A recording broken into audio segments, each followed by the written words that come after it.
10, 20, 50, 100, 200, 500 trunk, box, বস্তা, drum ভর্তি টাকা। এক একটা উপর করলেই যেন টাকার বৃষ্টি। হুমায়ুন কবিরের প্রস্তাবিত বাবরি মসজিদের জন্য দানের টাকার পাহাড়। খুচরো, ইউপিআই, ব্যাংক মিলিয়ে সোমবার সকাল পর্যন্ত জমা পড়ল প্রায় 2.5 কোটি। পরিস্থিতি এমন যে রবিবার সন্ধে থেকে হুমায়ুন কবিরের রেজিনগরের শক্তিপুরের বাড়িতে মেশিনে টাকা গোনা শুরু হয়।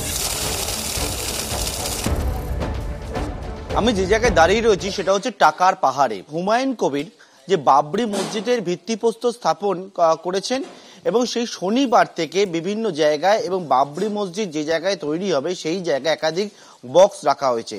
সেই বক্সে বাবরি মসজিদ তৈরির জন্য যে দান করেছেন সেই দানের টাকা, এবং এখানে প্রায় 20 থেকে 30 জন যারা রয়েছেন তারা হচ্ছে এই টাকা গোনার কাজ এদিন সন্ধ্যে থেকে শুরু করলেন। সাসপেন্ডেড তৃণমূল বিধায়ক হুমায়ুন কবির বলছেন, রবিবার রাত পর্যন্ত 6টি ট্রাঙ্ক খোলা হয়েছে।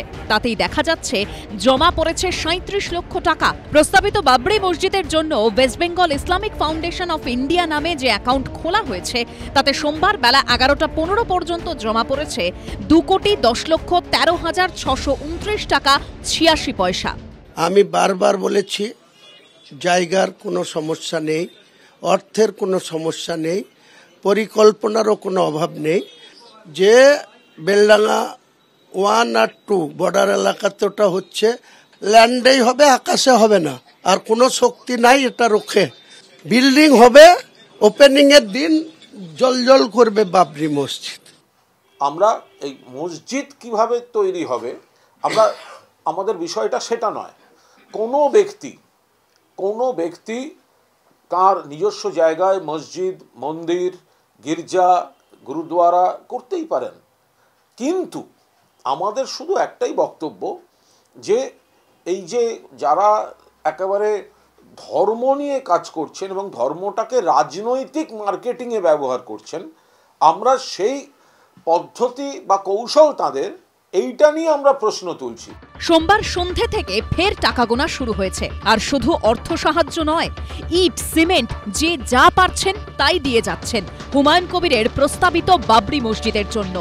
এই মুহূর্তে বেলডাঙ্গায় যে জায়গাতে এই প্রস্তাবিত মসজিদ এর শিলান্যাস হয়েছে সেই জায়গায় এখনও দূর দূরান্ত থেকে আসা মানুষজনের ভিড়। আর তার সঙ্গে রয়েছে লক্ষ লক্ষ ইট আমরা দেখতে পাচ্ছি, স্তূপাকার হয়ে গিয়েছে, আরও আসছে এবং তার সঙ্গে রয়েছে টনকে টন সিমেন্ট, লোহার রড। এইভাবেই যারা আসছেন তারা তাদের দান সামগ্রী এখানে দিয়ে যাচ্ছেন। পরিস্থিতি এমন যে বেলডাঙ্গা রেজিনগরের ইটভাটাগুলোয় ইট পাওয়া যাচ্ছে না। কেউ একটা ইট কিনছেন, কেউ 1000টা। লক্ষ লক্ষ ইট ফুরিয়ে যাচ্ছে। যোগান দিতে কার্যত হিমশিম খেতে হচ্ছে ভাটার মালিকদের। এই ইট ভাটা থেকেই লাগাতার কাতারে মানুষজন ইট কিনে নিয়ে গিয়ে দান করেছেন মসজিদ নির্মাণের জন্য। এবং আমরা দেখতে পাচ্ছি যে লাগাতার এখানে শ্রমিকরা কাজ করছেন।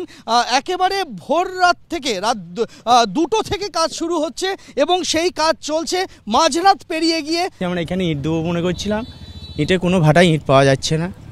হ্যাঁ, কি বলছে ওরা? বলছে ইট এখন নেই। একটা ভাটায় ফোন করলাম, তকিপুরের ভাটায়, সে বলছে যে মোটামুটি 1 ঘন্টার মধ্যে আমাদের ইট উঠে যাবে, তাহলে আমরা পাঠাইতে পারি। কত চাইছে? 10,000 টাকা দাম চাইছে ওরা। কটা ইট ভাটায় খোঁজ নিয়েছেন এখনো পর্যন্ত? হ্যাঁ, 4-5টা ভাটায় খোঁজ নিয়েছি। কি বলছে তারা? ওই ইট নেই, সবাই বলছে ইট নেই। আমরা মোটামুটি ওই ফার্স্ট দিনকে 6 তারিখে আমরা 1,00,000 টাকার ইট বেচেছি। ওই 2টো একটা করে যাই হয়েছে বিক্রি, গাড়িও হয়েছে, বড় গাড়িও বিক্রি হয়েছে। আমরা 1,00,000 টাকার বেচাকেনা করেছি। বাবরি মসজিদ নিয়ে উন্মাদনার প্রভাব কি ভোট বাক্সেও পড়বে? কার লাভ, কার ক্ষতি হবে? পার্থপ্রতিম ঘোষ, সন্দীপ সরকার ও অর্ণব মুখোপাধ্যায়ের রিপোর্ট, এবিপি আনন্দ। এবিপি আনন্দ, এগিয়ে থাকে, এগিয়ে রাখে।